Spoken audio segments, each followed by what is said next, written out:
कैसे हैं? स्वागत है आज के इस सेशन में। आप लोग जैसे जान रहे हैं कि पिछले क्लास में हम लोगों का फ्रैक्शन स्टार्ट हुआ था, तो फ्रैक्शन में सिर्फ हम लोग इंट्रोड्यूस किए थे। आज हम हैं उसके आगे हम लोग कवर करने वाले हैं। तो हम लोग सबसे पहले हेडिंग दे देंगे फ्रैक्शन। ठीक है, बहुत बेस्ट टॉपिक है पढ़ने का। एकदम ध्यान से बस बैठे रहिए और देखते चलिएगा, बहुत मज़ा लगेगा आपको पढ़ने में। जैसे कि हम बहुत सारे बच्चों से ये पूछना चाहेंगे, बहुत इंटरेस्टेड सवाल है कि फ्रैक्शन कहते किसे हैं, व्हाट इज फ्रैक्शन। बहुत सारे बच्चों को ऐसा लगता है कि सर कोई भी चीज़ पढ़ाइए सबसे पहले हम लोग उसको डिफिनीसन लिखाइए, मगर मेरा जहाँ तक मानना है कि किसी भी चीज़ को डिफिनीसन लिखाने से पहले अगर उसको बेहतर तरीके से एक्सप्लेन कर दिया जाए तो बच्चों में इतनी क्षमता ज़रूर होती है कि वो खुद ब खुद लिखने का प्रयास करेंगे, क्योंकि जिस तरह से बच्चे समझते हैं उनका अपना खुद का एक लैंग्वेज होता है जिसके अकॉर्डिंग वो लिख सकते हैं। ठीक है, उम्मीद कर रहे हैं कि हमारी बात को आप अच्छे तरीके से समझ रहे होंगे। किन्हीं को हमारे वीडियो देखने के बाद अगर कुछ ऐसा फील हो कि हाँ जिस सर जी हमें समझ में नहीं आया, तो आप कमेंट लिख सकते हैं कि हाँ सर हमें इस तरह का यहाँ प्रॉब्लम लगा। उम्मीद करेंगे आपको कहीं समझ में दिक्कत ना हो। मगर हाँ, सबसे पहले हम लोग डिस्कस करेंगे कि सर इसका एक डिफिनीसन हमें जो है लिखा दीजिए फ्रैक्शन का। तो हम लोग लिख सकते हैं इसमें, देखिए बहुत अच्छी तरीके से लिखेंगे, द नंबर्स ऑफ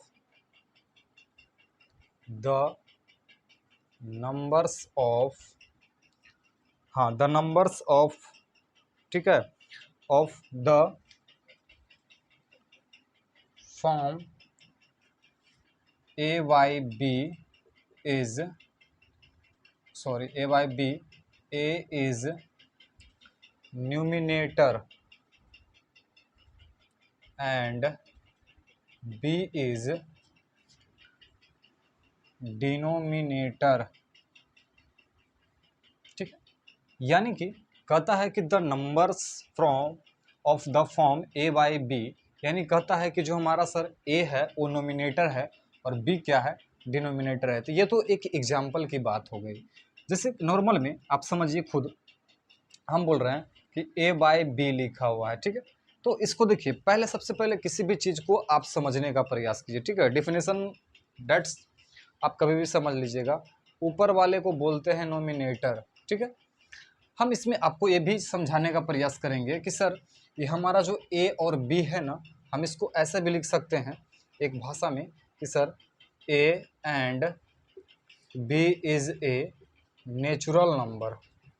क्या होगा ये? Natural number. बहुत बेहतर तरीके से आप समझने का प्रयास कीजिए। देखिए किताब में जो डिफिनीसन होता है ना, अगर बच्चे उसके अकॉर्डिंग याद करने लग जाए ना तो फिर टीचर्स की कोई ज़रूरत ही नहीं है। जो बुक में डिफिनीसन रहता है अगर उसके अकॉर्डिंग बच्चे समझ जाएं, लिखने लग जाएं, तो फिर टीचर्स की कोई ज़रूरत नहीं है।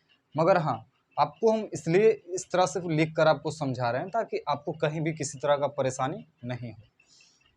ये जो हमारा होता है ये नोमिनेटर होता है और नीचे वाले डिनोमिनेटर होते हैं। जहाँ तक हमारा फर्स्ट वीडियो में आप देखे होंगे, हम आपको इस तरह से समझाने का प्रयास किए होंगे और ये भी बताए थे कि अगर ये नेचुरल नंबर है तो हमारा क्या है, फार अकाउंटिंग से स्टार्ट होगा, 1 2 से लेकर कहीं भी आप जा सकते हैं।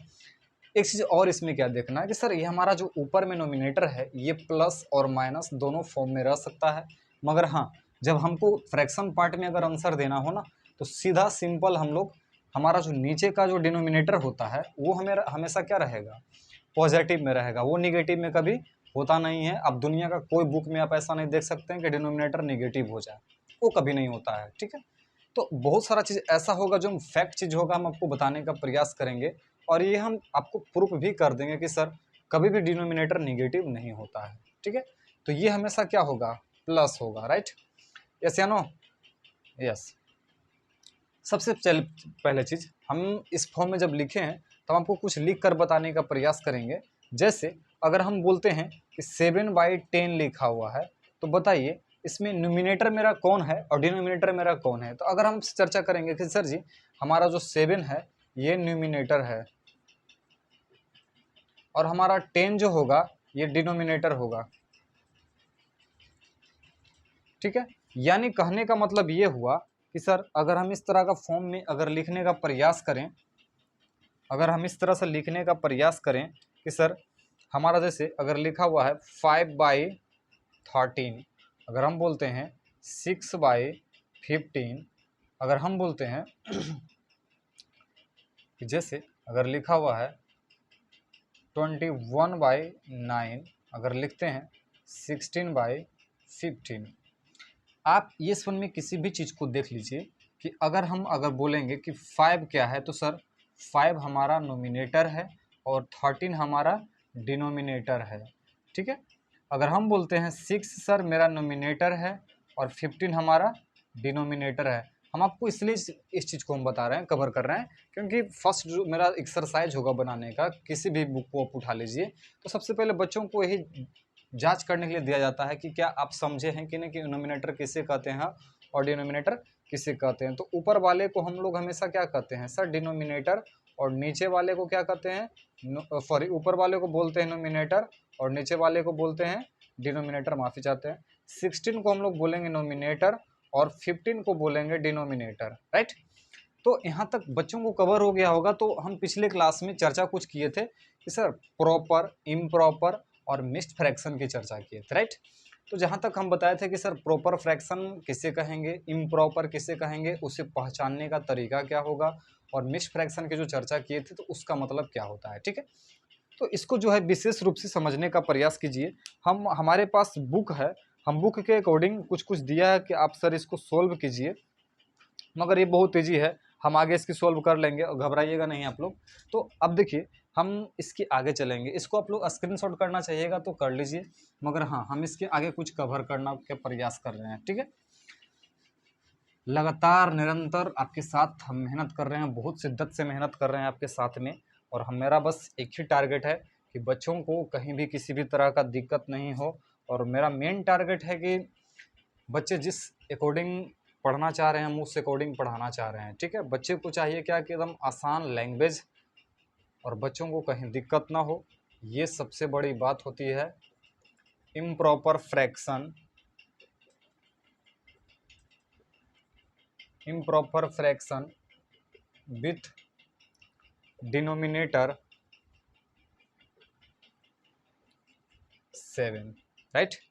जैसे अगर हम चर्चा करें कि सर ये लिखा हुआ है right 6 improper fraction with denominator 7। अच्छा, बहुत सारे बच्चे से पूछना चाहेंगे सर इम्प्रॉपर फ्रैक्शन का मतलब, सर आप कल बताए थे, कल का हमारा वीडियो देखिएगा फ्रैक्शन का, तो उसमें दिया हुआ था कि न्यूमिनेटर मेरा छोटा होना चाहिए और डिनोमिनेटर बड़ा होना चाहिए। क्या हम जो बता रहे हैं ये बात सही है? मगर चलिए लिख कर दिखाते हैं। मगर हाँ, हमारा ये जो डिनोमिनेटर है सब में सेम होना चाहिए और 6 टाइम हम लिखने का प्रयास करेंगे। तो चलिए हम जहाँ अगर 7 लिखा है तो इससे अब आगे ही लिखेंगे तो मेरा डिनोमिनेटर बड़ा होगा। तो 8 लिख सकते हैं, 9/7 लिख सकते हैं, 10/7 लिख सकते हैं, 11/7 लिख सकते हैं, 12/7 लिख सकते हैं। आप देख लीजिए हम स्टार्ट करेंगे लिखना 13/7 का।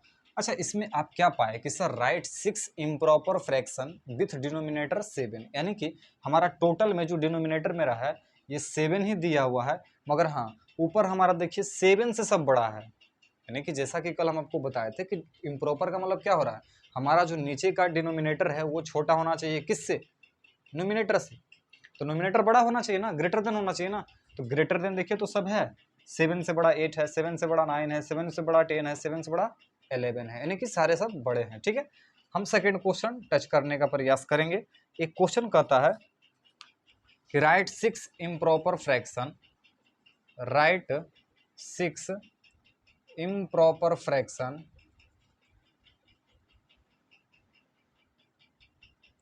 विथ, कहता है नोमिनेटर 11। बहुत अच्छी तरीके से इसको कवर करेंगे 11, हाँ राइट।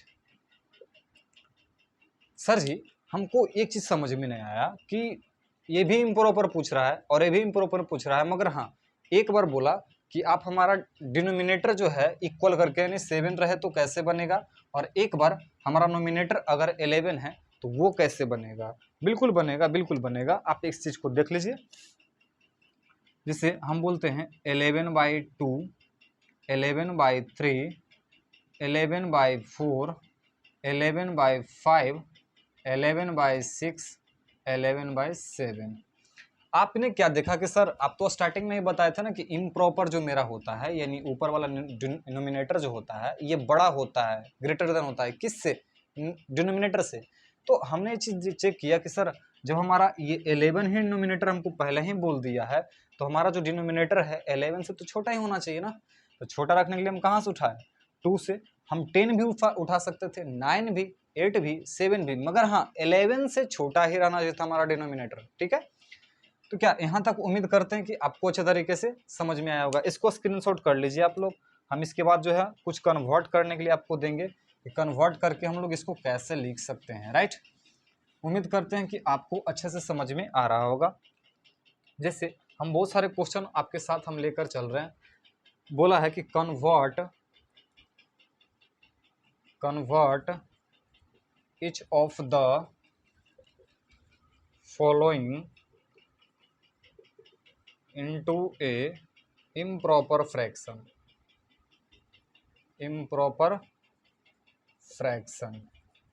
ठीक है, यानी कि एक क्वेश्चन, 2-3 क्वेश्चन हम लिख देते हैं।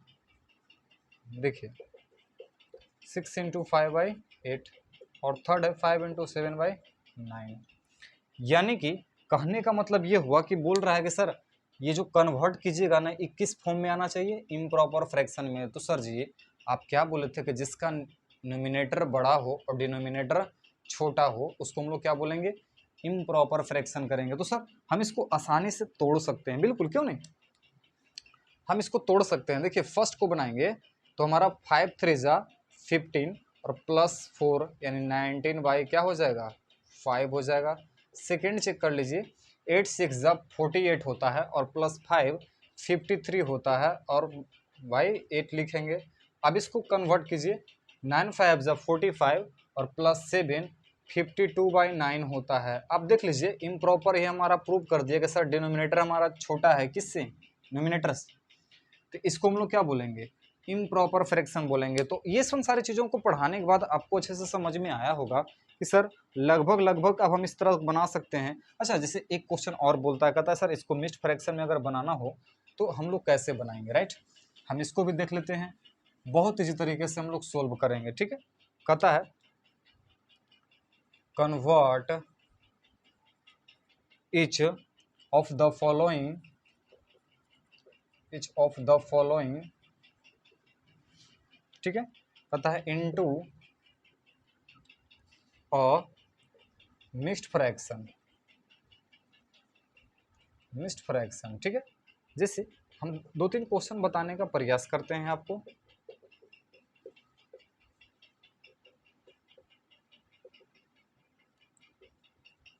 देखिए इस तरह का हमारा सब क्वेश्चन है।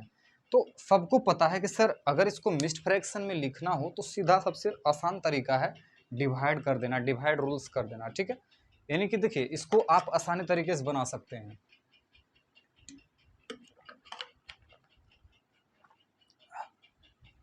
हम डिवाइड देने का प्रयास करते हैं। जैसे ये 23 है और बाई 5 है, तो सबसे पहले इसको 5 से डिवाइड कीजिए 23 में, राइट।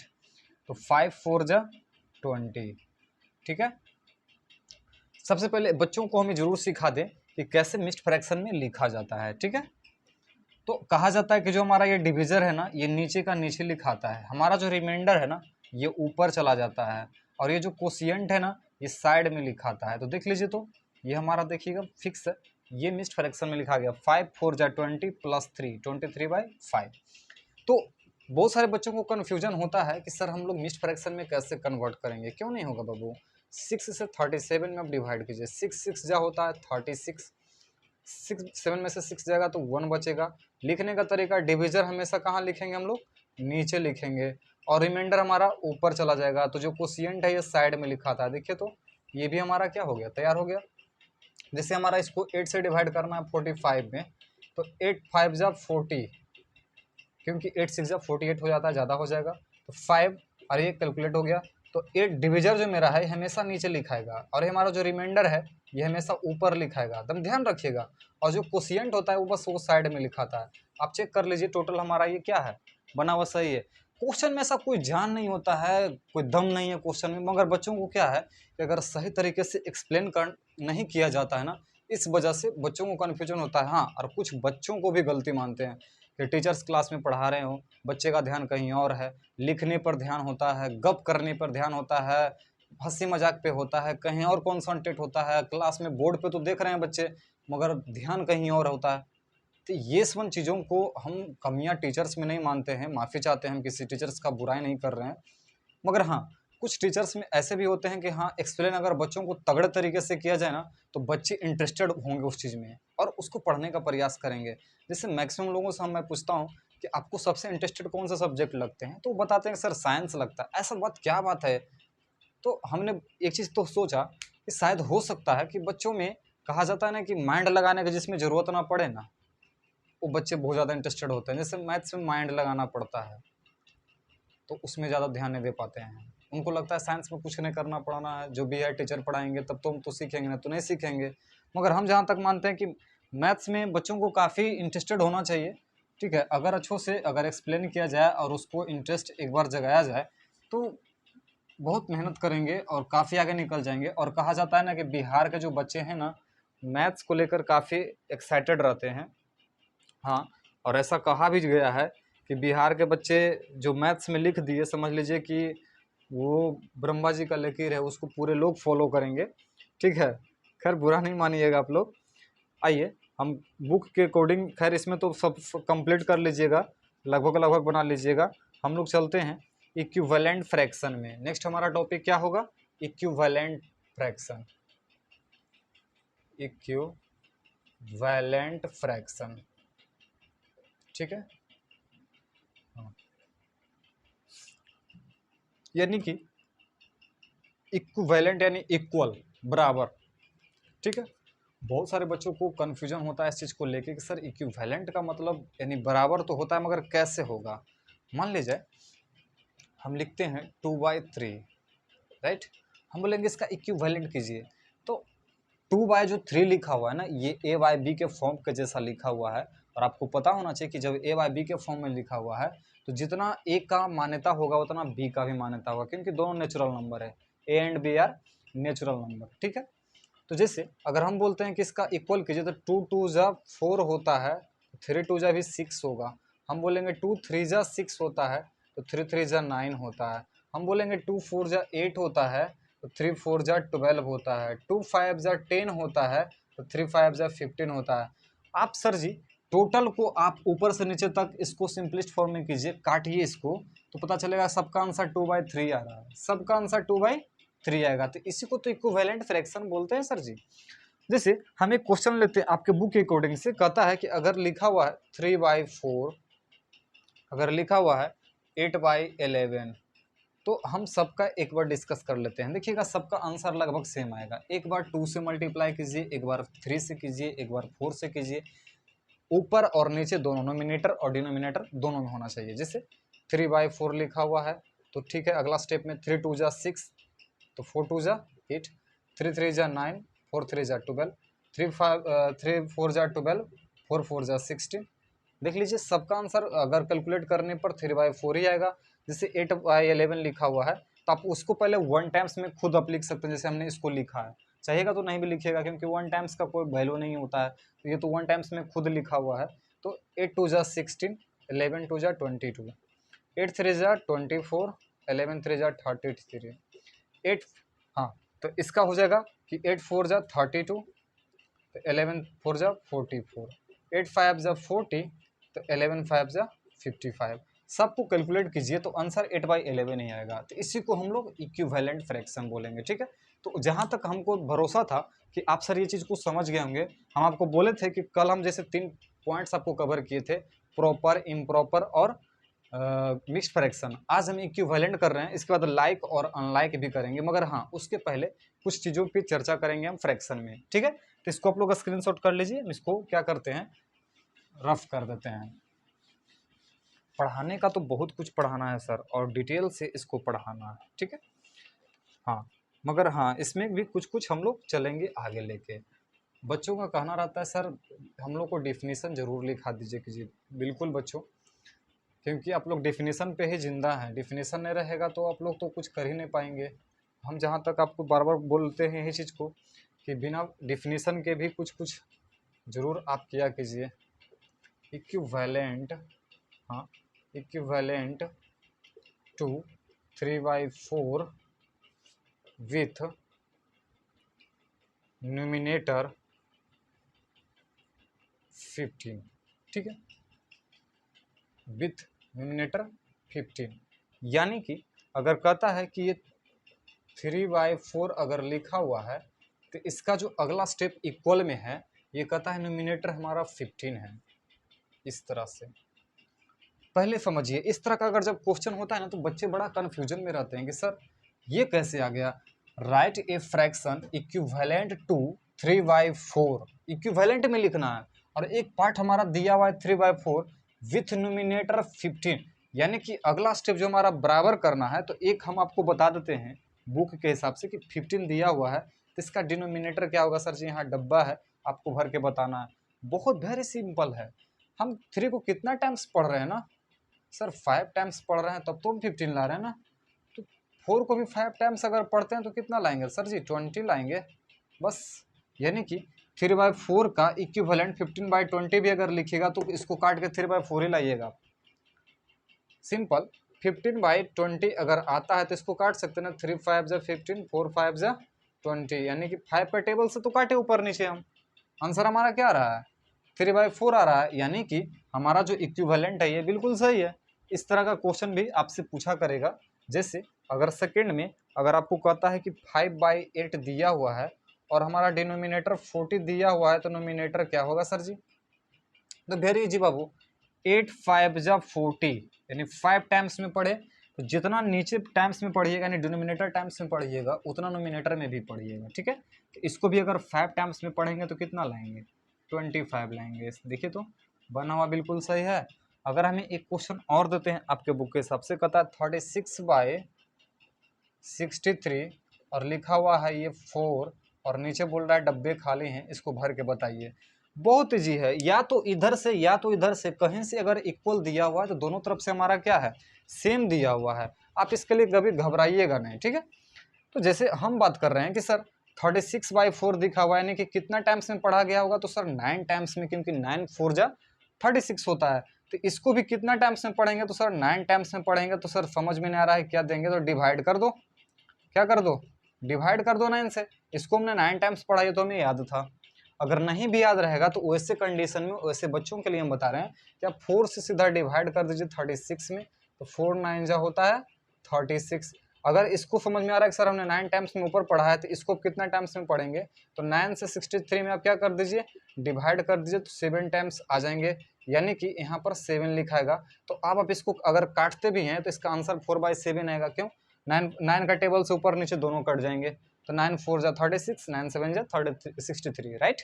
यानी कि इसका आंसर क्या हो जाएगा, यहाँ 7 हो जाएगा। और कितना टाइम्स में कटा, तो 9 टाइम्स में कटा। उम्मीद करते हैं कि हमारा एक पॉइंट एक सेशन हम लोग कंप्लीट कर लिए हैं, ठीक है। तो आगे का जो मेरा स्टेप है दिया है कि सर आप सिंपलिस्ट फॉर्म में काट कर दिखाइए, ठीक है। सिंपलिस्ट फॉर्म में आज हम आपको सिखा देते हैं। इसके बाद जो है हमारा ये समझ लीजिए एक तरह से सिंपलिस्ट फॉर्म है, जिसको काटने के बाद दोबारा फिर काटने की जरूरत ना पड़े, उसी को सिंपलिस्ट फॉर्म बोलते हैं, हिंदी में सरलतम रूप बोलते हैं, ठीक है। तो जैसे कि हम आपको बता रहे हैं कि ये हमारा यहाँ तक कंप्लीट हो गया ना, तो अब RS अग्रवाल का बुक 6 क्लास का उठाइएगा तो लगभग आप कंप्लीट कर लीजिएगा, इसको बना लीजिएगा। उसके बाद अगला स्टेप में जो हम पढ़ाएंगे आपको लाइक एंड अनलाइक फ्रैक्शन पढ़ाएंगे, और बहुत बेहतरीन तरीके से आपको समझ में आएगा। और 6 स्टेप हमारा एंड होगा। उसके बाद हम फ्रैक्शन का ऐड, सब्ट्रैक्ट, मल्टीप्लाई, डिवीजन, हम सारे पार्ट्स पढ़ेंगे और उसमें बहुत सारे क्वेश्चन भी करने का प्रयास करेंगे। एकदम ईजी से ईजी और हार्ड से हार्ड सब तरह का क्वेश्चन लेकर चलेंगे। फिर उसके बाद हमारा फ्रैक्शन खत्म होगा। अगला जो हमारा सिंप्लीफिकेशन पढ़ना होगा हम आपको ऑलरेडी दे चुके हैं, आप हमारे यूट्यूब चैनल पे देख सकते हैं, new miracle coaching centre Patna से बना हुआ है। हाँ, आप उस पर सर्च करके देख सकते हैं। और हम हर प्रत्येक टॉपिक को देने का प्रयास करेंगे। उम्मीद करते हैं कि आप हमारे सेशन को अच्छे तरीके से समझ गए होंगे।